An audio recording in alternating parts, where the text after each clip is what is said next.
নবম দশম শ্রেণীর জীববিজ্ঞানের তৃতীয় অধ্যায় নিয়ে আজকে হাজির হলাম। তৃতীয় অধ্যায়ের গুরুত্বপূর্ণ প্রশ্নগুলো আজকে আলোচনা করব। তৃতীয় অধ্যায় থেকে যে প্রশ্নগুলো দিয়েছি তোমাদের সর্বমোট তৃতীয় অধ্যায় থেকে 34টা প্রশ্ন দিয়েছি। এই প্রশ্নগুলো যদি পড়ো জীববিজ্ঞানের তৃতীয় অধ্যায়ের জন্য আর কিছু তোমাদের পড়া লাগবে না। আমার এই প্রশ্নগুলোর এক গুড সাইড হচ্ছে এই প্রশ্নগুলো কোন বোর্ডে কত সালে আসছে এবং কত পৃষ্ঠায় এই প্রশ্নগুলো আছে সেইগুলো উল্লেখ করা আছে। সুতরাং তোমরা যদি স্টেপ বাই স্টেপ পড়ো প্রশ্নগুলো তাহলে এই অধ্যায়ে আর কিছু পড়া লাগবে না তোমার। জীববিজ্ঞান তৃতীয় অধ্যায়ের নাম হচ্ছে কোষ বিভাজন। কোষ বিভাজন থেকে আমি প্রথম প্রশ্ন দিয়েছি কোষ কি।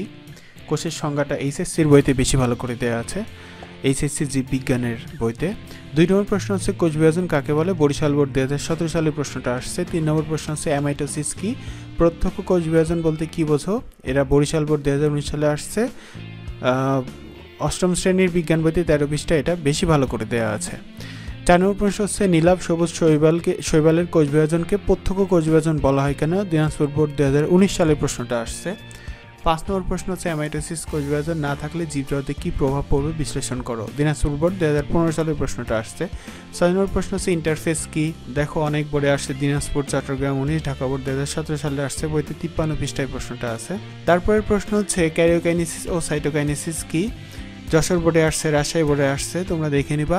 8 নম্বর প্রশ্ন হচ্ছে মাইটোসিস কি, মাইটোসিসের ধাপগুলো ধারাবাহিকভাবে লিখো। 9 নম্বর প্রশ্ন হচ্ছে মাইটোসিস কোথায় ঘটে। 10 নম্বর প্রশ্ন হচ্ছে মাইটোসিসের বৈশিষ্ট্যগুলো লেখো। 11 নম্বর প্রশ্ন হচ্ছে মাইটোসিসকে সমীকরণিক বিভাজন বলা হয় কেন, বইতে অষ্টম শ্রেণীর বিজ্ঞান বইতে 14 পৃষ্ঠায় আছে, তোমাদের বইতে 52 পৃষ্ঠায় আছে। 12 নম্বর প্রশ্ন হচ্ছে অ্যামাইটোসিস ও মাইটোসিসের মধ্যে পার্থক্যগুলো লেখো, দিনাজপুর বোর্ড 15 সালে প্রশ্নটা আসছে। 13 নম্বর প্রশ্ন খুব গুরুত্বপূর্ণ, মাইটোসিসের ধাপগুলো বর্ণনা করো, যশোর, কুমিল্লা, দিনাজপুর, বরিশাল সবগুলোতে 2019 সালে আসছে। বইতে 53 থেকে 56 পৃষ্ঠায় আছে, অষ্টম শ্রেণীর বইতে 15 থেকে 17 পৃষ্ঠায় প্রশ্নগুলো আছে। 14 নম্বর প্রশ্ন হচ্ছে ক্রোমোজোমের দৈর্ঘ্য বৃদ্ধিতে অ্যানাফেজের ভূমিকা ব্যাখ্যা করো, সিলেট বোর্ড 2019 সালে প্রশ্নটা আসছে। 15 নম্বর প্রশ্ন হচ্ছে স্পিন্ডল তন্তু কি।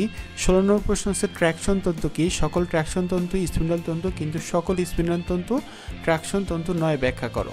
17 নম্বর প্রশ্ন হচ্ছে অ্যাস্ট্রার রে কি। 18 নম্বর প্রশ্ন হচ্ছে মাইটোসিস কোষ বিভাজনে সেন্টিওলের ভূমিকা ব্যাখ্যা করো, সিলেট বোর্ড 2015 সালের প্রশ্নটা আসছে।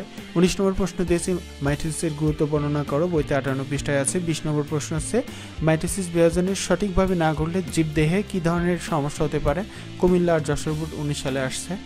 21 নম্বর প্রশ্ন হচ্ছে মাইটোসিস কোষ বিভাজনের মাধ্যমে কীভাবে একটি চারা বৃক্ষে পরিণত হয়, ব্যাখ্যা করো, চট্টগ্রাম বোর্ড 16 সালে প্রশ্নটা আসছে। 22 নম্বর প্রশ্ন হচ্ছে ক্যান্সার কোষ কীভাবে সৃষ্টি হয়। 23 নম্বর প্রশ্ন হচ্ছে মাইটোসিস কোষ বিভাজন নিয়ন্ত্রণ নষ্ট হয়ে গেলে কী ঘটে, ব্যাখ্যা করো। 24 নম্বর মাইটোসিসের টেলোফেজ ধাপটি সঠিকভাবে না ঘটলে জীবে কী সমস্যা হতে পারে, রাজশাহী বোর্ড 16 সালে প্রশ্নটা আসছে। 25 নম্বর প্রশ্ন হচ্ছে মাইটোসিস কোষ বিভাজনের প্রথম এবং শেষ ধাপ কার্যক্রম পরস্পর বিপরীত যুক্তি সহ আলোচনা করো।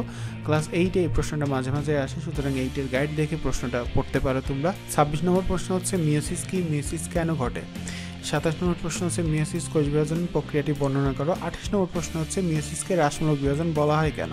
29 নম্বর প্রশ্ন হচ্ছে মিয়োসিস কোষ বিভাজনের বৈশিষ্ট্যগুলো লেখো। 30 নম্বর প্রশ্ন হচ্ছে বংশ পরম্পরায় প্রজাতির টিকে থাকতে মিয়োসিসের ভূমিকা বর্ণনা করো, বইতে 61 পৃষ্ঠায় আছে, বরিশাল বোর্ড 2019 সালে প্রশ্নটা আসছে। 31 নম্বর প্রশ্ন হচ্ছে প্রজাতির স্বাতন্ত্র রক্ষায় মিয়োসিস বিভাজনের গুরুত্ব বিশ্লেষণ করো, বরিশাল বোর্ড 17, রাজশাহী বোর্ড 15 সালে প্রশ্নটা আসছে। আসলে 30-31 একই টাইপের প্রশ্ন। 32 নম্বর প্রশ্ন হচ্ছে প্রকৃতিতে জীবজগৎকে টিকিয়ে রাখতে মাইটোসিস আর মিয়োসিস সমান গুরুত্ব বহন করে, বিশ্লেষণ করে, রাজশাহী বোর্ড 19 সালে প্রশ্নটা আসছে।